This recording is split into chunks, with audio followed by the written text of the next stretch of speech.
just as it is hard in the US or in Europe, it is as hard in Russia too. So my first videos, they weren't really well received and didn't get a lot of views, a lot of attention. So I thought, hey, this is the, a window of opportunities. Everything in that video clicked, make something, you put out your creative work. What would you say is the best thing about Russia? That's when I first got introduced to an American English. A lot of work to get to where I am right now. What do you hope for Russia this year? I think that's the most desirable thing to hope for.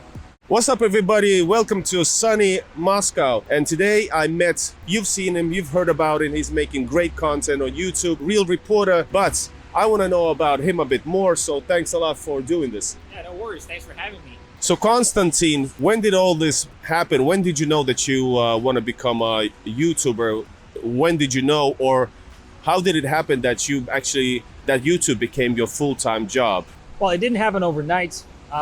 So I used to be a TV reporter for many years, and I realized that I want to be, well, like this job of a reporter, it's pretty tedious. You're not in control of your schedule. And I just came to a point where I realized that I wanted to have some sort of my own show where, I get to decide what I want to film and how I want to film it, etc. But it's really hard to do, to get your own show on a network, just as it is hard in the US or in Europe, it is as hard in Russia too. So, and then that's when the focus of my attention shifted to YouTube, and I thought, well, hey, this might be actually an interesting idea to have like your own YouTube show, because, well, on this platform you get this freedom of being able to post everything you want, and so that's how it came to me. And first I wanted to make a channel that would be solidly dedicated to traveling, mostly in Russia, but maybe in some other countries. Well, this didn't really take off, and some of my first videos, they weren't really well received and didn't get a lot of views, a lot of attention. And then the war in Ukraine started and sanctions came about, and I just kind of realized that a lot of people in this YouTube community here in Russia, they make videos about sanctions and how they are impacting the life of ordinary people in Russia. So I thought, hey, this is the a window of opportunities for me. And so I made my first video about how sanctions impact the life of ordinary people in a village, and I did this in collaboration with Lars from Survival Russia channel. He's a great guy. He was the first actually to endorse me and who introduced me to his audience. And so that video, everything in that video clicked, and it gained 1 million views in like a month or so. And that's when the real story of my YouTube channel began. And after that, it was just, uphill. How did the first feel of success feel? Amazing. I mean, it feels amazing. I don't know that I don't know if a lot of people can actually realize that, but it's very rewarding when you, make something, you put out your creative work, and it gets appreciated by random people you don't know. It's very rewarding, and it gives you a lot of motivation and strength to carry on. But it actually works, it's kind of a two-way street. Whenever you miss with your video and it doesn't get a lot of attention, or the attention you expected it would, it kind of gets on you, it gets under your skin, and you're feeling sad. So it's a roller coaster. But it's also what makes YouTube, I guess, is just a really fun platform. How do you decide on your topics, on what to do next? Is it like reactive, or is it like planned, or is it both? Yeah, well, sometimes you have to plan ahead. Sometimes it's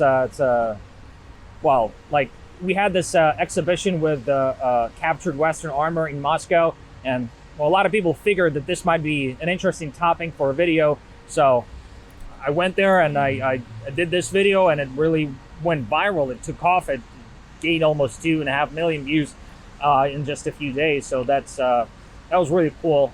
But some of the videos I just plan ahead, and especially if we're talking about trips, because this is something you have to plan ahead, cost-wise, and just and take a lot of things into consideration. But yeah, of course, it's everything. It's a lot of work. What is your then? What is your goal in all this? Let's say 5-year plan. Soviet reference, by the way. Yeah. Well, just keep growing. Just get more likes, more views, more subscribers, and just to get a bigger footprint on YouTube, I believe. I don't look that far. You said 5 years. I don't look that far. If I hit 300,000 subscribers this year, that would be great. You will. Hope so. Fingers crossed. You as a Russian journalist, media person, influencer, what would you say is the best thing about Russia? Well, let me be honest. These are like good questions for interviews, and I ask these questions all the time. But these questions are really hard to answer. Like, I was born and raised in this country. Like, I love this country. My family is here. My friends are here. I have the whole history in this country. So that's what makes this a great place for me. For someone else, this might be someone else. If you come here as a tourist, as a foreigner, that's a whole another ballgame. For me, well, like I said, my friends, my family is here. I have a history here. I became, well, everything that I have become, this happened here in this country. And of course, these things interconnect, intertwine. So that's why I feel this special connection with this country. Based on your accent, you lived in America or somewhere else? I first went to the US when I was 21, and I worked there as a server, as a waiter at a restaurant. That was a student exchange program. So that's when I first got introduced to an American English. And I liked it. I feel that I understand it better. Later on, when I realized that I actually want to create content in English, I had to choose which accent I should follow. And since an American accent was already kind of familiar to me, I went for it. But it took me many years to master it. And like, I'm not saying that I've mastered it to a T, but I'm getting there. And I hired coaches online, and I trained it, and it was a lot of work to get to where I am right now. But do you compare Russia to the Western counterparts countries? Whenever you're traveling abroad, you always tend to compare things, how they are at this country compared to what you have back home. So I do it naturally. It's just it's really hard, to come up with something off the top of my head. It's just when you're in this country, you kind of know, well, this one is different, this one is not. It's just I really need to think about it first. Yeah.